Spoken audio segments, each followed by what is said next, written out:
সচিবালয়ে সকাল থেকেই একাধিক বৈঠক করে কর্মব্যস্ত সময়ে পার করছেন প্রধানমন্ত্রী তারেক রহমান। সচিবালয়ে আজকের কার্যক্রম নিয়ে জানতে রফিকুল বাশারের কাছে যাচ্ছি।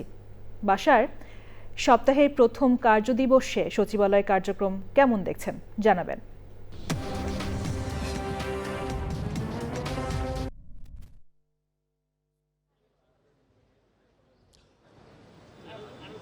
ধন্যবাদ আভি।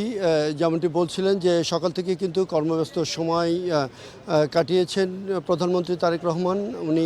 আমরা যতদূর জেনেছি যে সকাল 9টা 5 মিনিটে সচিবালয়ে এসে উপস্থিত হয়েছেন এবং এর মধ্যে সবচেয়ে গুরুত্বপূর্ণ যে বৈঠকটি হয়েছে সেটি হচ্ছে হযরত শাহজালাল আন্তর্জাতিক বিমানবন্দরের থার্ড টার্মিনাল নিয়ে। এবং থার্ড টার্মিনাল কিন্তু আমরা কথা বলেছি, বিডার চেয়ারম্যান ছিলেন এই বৈঠকে, বিডার চেয়ারম্যানের সাথে কথা বলেছি, বিমান প্রতিমন্ত্রীর সাথে কথা বলেছি।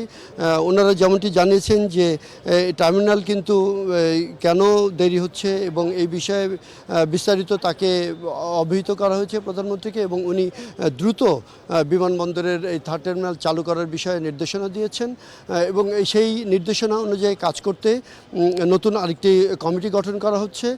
সেই কমিটি সব বিষয়ে যাচাই বাছাই করতে জাপানের যে একটি কোম্পানি থার্ড টার্মিনাল করছে তাদের সাথে সেই চুক্তির বিষয়ে এবং অন্তর্বর্তী সরকার যে অবস্থায় রেখে গেছেন সেই অবস্থা এবং বিস্তারিত বিষয় যাচাই বাছাই করার জন্য একটি কমিটি গঠন করা হবে এবং সেই কমিটি খুব দ্রুত তার সাথে সব কিছু যাচাই বাছাই করে যদি কোনো সমস্যা থেকে থাকে সেটি নির্ধারণ করে সেই সমস্যার সমাধান করে দ্রুত তার সাথে থার্ড টার্মিনাল চালু করার বিষয়ে নির্দেশনা দিয়েছেন প্রধানমন্ত্রী।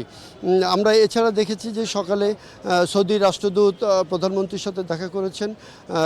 এছাড়া অর্থ উপদেষ্টা, অর্থমন্ত্রী, অর্থ প্রতিমন্ত্রীও এসেছেন। এছাড়া দলের অন্য একজন সিনিয়র নেতা প্রধানমন্ত্রীর উপদেষ্টা নজরুল ইসলাম খানও এসেছেন। ওনারা কিন্তু আলাদা আলাদা প্রধানমন্ত্রীর সাথে বৈঠক করেছেন এবং আমরা অর্থমন্ত্রীকে কথা বলার চেষ্টা করেছিলাম। অর্থমন্ত্রী বলেছেন যে তারা একটি খুব ক্লোজ ডোর বৈঠক করেছেন। সেই ক্লোজ ডোর বৈঠকে আসলে কী সিদ্ধান্ত হয়েছে সেটা কিন্তু আমরা এখনও পর্যন্ত জানতে পারিনি। অর্থ উপদেষ্টাকে আমরা অর্থমন্ত্রীকে আমরা বারবার চেষ্টা করেছি সেই বিষয়টি জানার জন্য অর্থমন্ত্রীর মাধ্যমে।